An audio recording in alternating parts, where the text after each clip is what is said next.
Just how do you bounce back from a game like that, Sebastian? What was kind of the mood in the locker room after that Nevada loss? Now, obviously, we felt like we fought so hard for that win. It was a back and forth game, just coming off a overtime emotional victory. It's so much going into that game. You got to manage your emotions from the past game, going into a tough Nevada team. And their fans were hungry as well. Like they marketed that game like it was the biggest game of the year, and that's how we like it. Though we want that challenge. We don't want it to be just a normal game. We want it to be like you want to beat us bad, because we went from hunting teams last year to being kind of the hunted this year, and we like that. We just like the target on our back and just people attacking us, and it's just. To bounce back it's just like another game. Of course, it's tough to get a loss away, and we want to beat a good team. But at the end of the game, we got how many more? 12, 11 more opportunities. So, and we want to be the greatest in the March.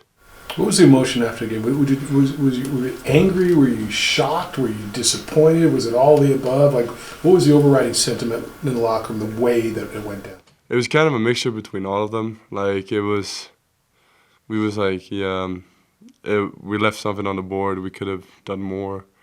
But also we fought so hard, so we were disappointed that we couldn't get the win because we fought so hard. And then it's also the part where it's just we got to be more focused at the end of the stretch, and we need to really seal those victories out and not just keep letting teams trade basket with us, because we know our offense is so good, and we just need to be able to stop them so we don't end up trading baskets, because anybody can trade basket with anybody, really, because our league is so good this year. How much better have you gotten this year, do you think, playing in practice every day against Mo and Josiah? And nothing against what was here last year, but obviously you're getting more time, you're improving, but going up against those guys every day, has it made you better? Yes, for sure. And I like to go up against physicality because I like someone that's strong, because I like your challenge, and someone who's equally big as me. I always say I like people who are taller than me, because then I can kind of read their situation. But now Mo has been so good for me, like just defending someone that's maybe a little bit undersized but so explosive, so fast. He's a smart player. He's a team player. He knows what to do. He's experienced. And I'm just trying to gain experience every time I step on the floor or the practice gym. I'm just trying to get better every day and trying to learn from as many people as possible. And it's really Josiah as well. He's the hardest working player I ever played with. I've never seen anybody play that hard. And for me, I value a lot in offensive rebounds and just not letting someone block me out and getting to the glass. Even an overback foul means that I've been aggressive, and I've put, like, the coach next time has to say, oh, he's aggressive, and that's kind of what I value. I just want to bring that value to the team, because I know we got so many scorers. We can score on so many different levels. And if I add those small details to the game, it's going to help all of us. Is the value you're getting from practicing against Mo really just limited to knowing how to defend a guy who's 6'8"? Or are there things he does that you can do? Body types are so different. Maybe there's not, but are there things he does that you can try and replicate in your own game? For sure, his finishing ability is amazing. And I feel like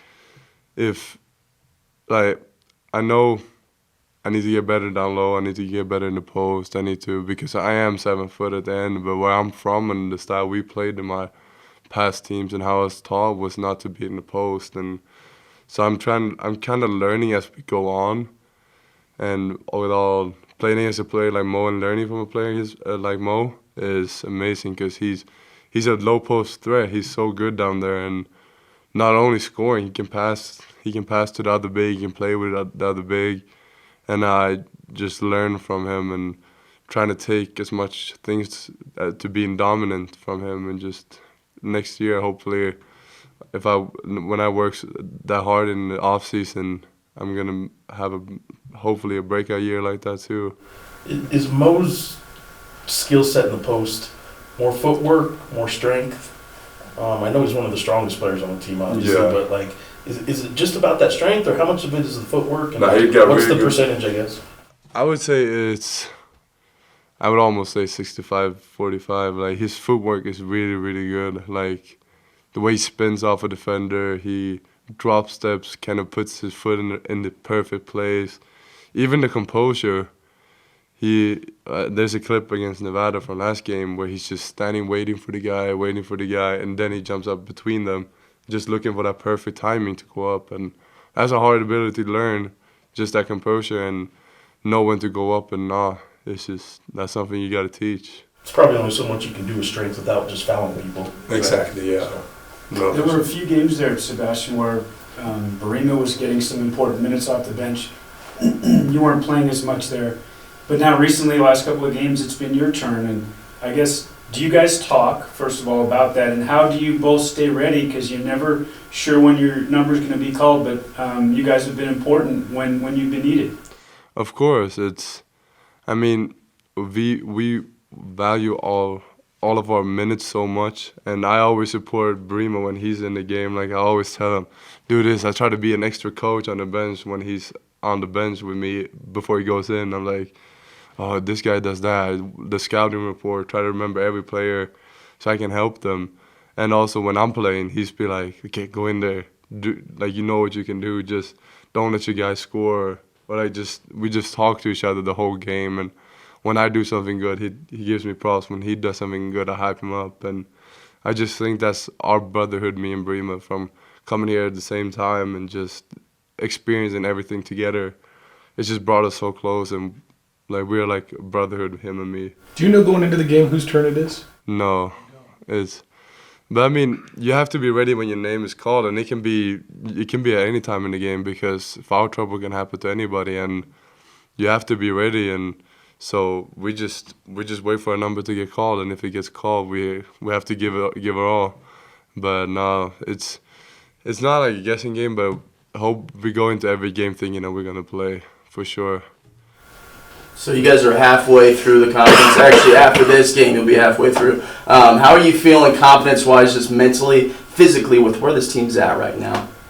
I feel good about this team because we're only getting better and better. Like, really, those 2 wins against San Diego State and Boise really like showed us how much more physical and defensively better we have got. Like, I feel like we are improving every day because we're practicing hard, we're competing in practice, and we're just learning from each other and listening to coach, trying to just do whatever he tells us to do and do it at a high level. And I feel like we're just getting better and better, and if we could just keep doing that, we're going to be in a great spot when the most important time of the year comes around. Is it just a collective kind of feeling? Does everyone just have that killer mentality right now? Yeah, we have that thing before we go down the tunnel where we just say 1, 2, 3, kill, because we just feel like every time we go out on the court we gotta kill, because to get to the next level and play on the high level, you gotta be able to go out and kill anybody who's in front of you.